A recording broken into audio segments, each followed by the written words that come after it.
साथियों नमस्कार। आज की शुभ यात्रा में YouTube के सभी दर्शकों का हार्दिक धन्यवाद, शुक्रिया।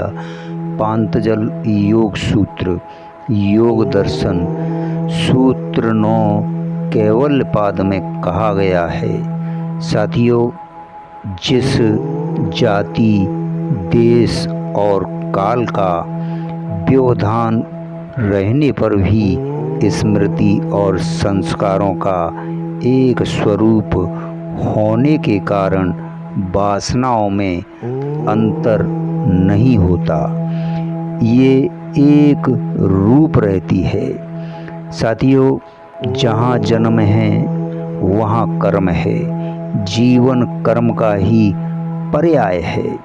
जन्म के साथ ही कर्मों का आरंभ होता है, मृत्यु के साथ वे समाप्त होते हैं। इसलिए जीवन ही कर्म है, मृत्यु कर्म का अभाव है। मृत्यु पर कर्म का प्रकट स्वरूप तो समाप्त हो जाता है, किंतु उनकी स्मृतियां शेष रह जाती हैं, जो नई वासनाओं को जन्म देती है। यही नए जन्म का कारण है। साथियों, इस प्रकार कर्म स्मृतियाँ, कर्म संस्कार, वासनाएं, नया जन्म आदि का चक्र चलता है, जो समस्त मानव जाति के लिए सत्य है।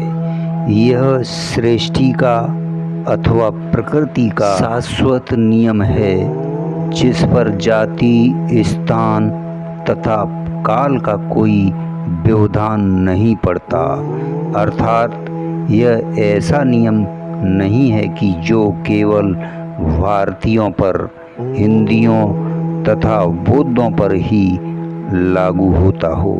मुस्लिम, ईसाई, अमेरिका वासियों, टुंड्रा वासियों, रूसियों पर लागू न होता हो। न ऐसा है कि यह नियम वैदिक काल अथवा पौराणिक काल में लागू होता था। आज इस वैज्ञानिक एवं औद्योगिक युग में लागू न होता हो।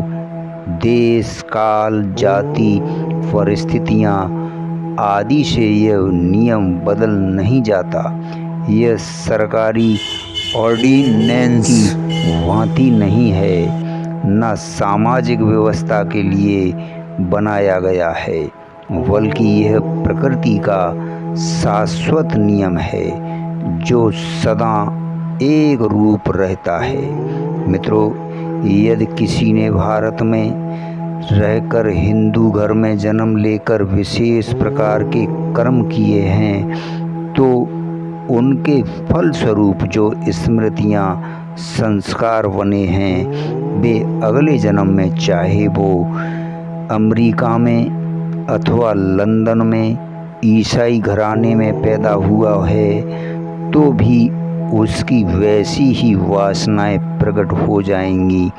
इसमें अंतर नहीं होगा, न आएगा। साथियों, इसलिए संपूर्ण मानव जाति के व्यवहार में एकता पाई जाती है। सभी में काम, क्रोध, लोभ, मोह, आसक्ति, प्रेम, घृणा, दया, करुणा, हिंसा, स्वार्थ आदि गुण समान रूप से पाए जाते हैं। शिक्षा एवं वातावरण द्वारा इनकी तीव्रता में कमी वैसी होती है। इसलिए यह नियम सार्वभौम एवं शाश्वत कहलाता है। यही सांप्रदायिक नियम जैसा भी नहीं है कि एक जाति के लिए हो, ना ऐसा है कि इस कलियुग, पंचम काल तथा वैज्ञानिक युग में लागू न होता हो। साथियों, धन्यवाद, शुक्रिया। अगले सूत्र में आपसे फिर मिलते हैं।